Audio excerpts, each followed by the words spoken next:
Hello दोस्तों।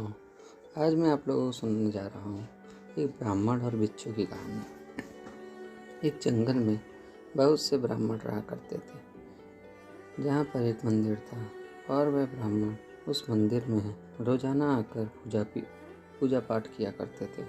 वह सुबह सुबह जंगल की ओर से नदी की ओर जाकर स्नान किया करते थे। स्नान करने के बाद वह मंदिर की ओर रुख करते थे। मंदिर की ओर रुख करने के बाद वह एक गांव में कुछ लोगों के घर भिक्षा मांगने जाया करते थे और गांव के लोग उन्हें भिक्षा देकर उनके चरण छूकर उनसे आशीर्वाद दिया करते थे। कई दिन ऐसे ही चलता रहा। वह जंगल से मंदिर जाते, मंदिर से गांव जाते, फिर गांव से वापस अपनी कुटिया में आराम करने के लिए चले जाते। बहुत दिन बीत गए। एक बार वह स्नान करने नदी में जा रहे थे, तभी उन्होंने देखा कि एक बिच्छू वहाँ पर घायल अवस्था में पड़ा हुआ है, जो ना तो चल सकता था और ना ही अपने हाथ पैर हिला सकता था। यह देखकर उनमें से एक ब्राह्मण ने बोला, यह तो बिच्छू है और बहुत ही घायल अवस्था में है, चलो इसकी कुछ मदद की जाए। यह कहकर वह ब्राह्मण बिच्छू को लेकर अपने जंगल की ओर बढ़ने लगा, जहाँ उसने उसको अपनी छोटी सी कुटिया में एक छोटे से बर्तन में रख दिया और साथ के ब्राह्मण से कहा कि हे ब्राह्मण, बाहर जाओ और कुछ जड़ी बूटी पीसकर ले आओ, जिससे हम इस लेप को इस बिच्छू के शरीर पर लगा दें, जिससे यह ठीक हो सके। कुछ दिन उस जड़ी बूटी का लेप लगाने से बिच्छू धीरे धीरे ठीक हो रहा था और कुछ समय बाद वह पूरी तरह से ठीक हो गया। ब्राह्मण ने बोला, हे बिच्छू, तुम अब स्वस्थ हो। अगर तुम अपने घर की ओर जाना चाहते हो तो जा सकते हो। परंतु बिच्छू ने कहा, हे ब्राह्मण देवता, मेरा कोई घर नहीं है, इसलिए मैं आपकी कुटिया में ही रहना चाहता हूँ। ब्राह्मण देवता ने कहा, ठीक है, जैसी आपकी इच्छा।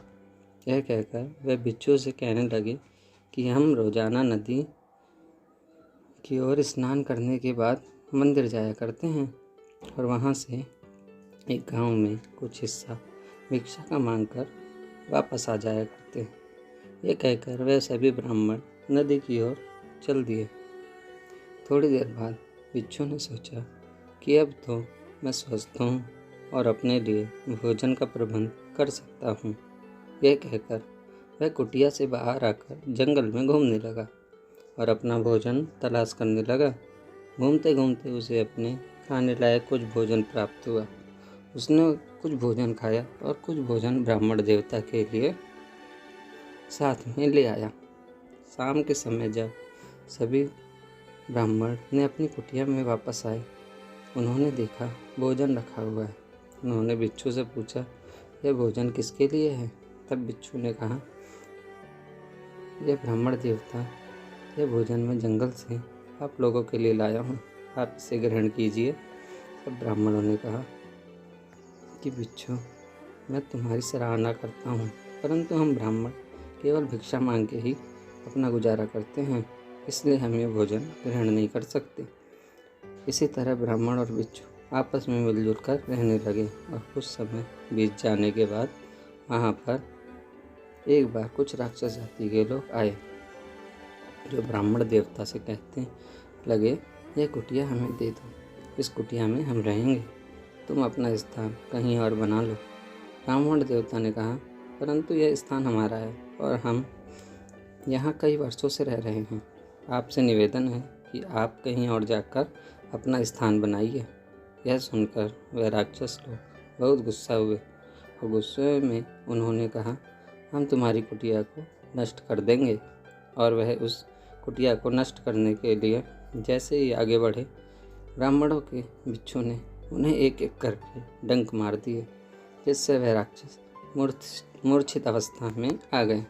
ब्राह्मणों को राक्षसों पर दया आ गई और एक ब्राह्मण ने कहा कि जाओ कुछ जड़ी बूटी पीस कर ले आओ। वह जड़ी बूटी राक्षसों को डंक वाले स्थान पर लगा दी। कुछ समय बाद राक्षस अपने होश में आने लगे और होश में आने के बाद उन्होंने उन ब्राह्मणों का शुक्रिया अदा किया फिर उन्होंने पूछा, हे ब्राह्मण देवता, आपने हमें क्यों बचाया? ब्राह्मण ने बोला कि एक बिच्छू का काम होता है डंक मारना, परंतु ब्राह्मणों का काम होता है रक्षा करना तथा क्षमा करना, इसलिए मैंने आपको बचाया और क्षमा किया। वे सभी राक्षसों ने ब्राह्मणों से आशीर्वाद लिया और वहाँ से चले गए। तो दोस्तों, अगर आपको हमारी कहानी आज की अच्छी लगी है तो प्लीज़ इससे सब्सक्राइब कर दीजिए। धन्यवाद।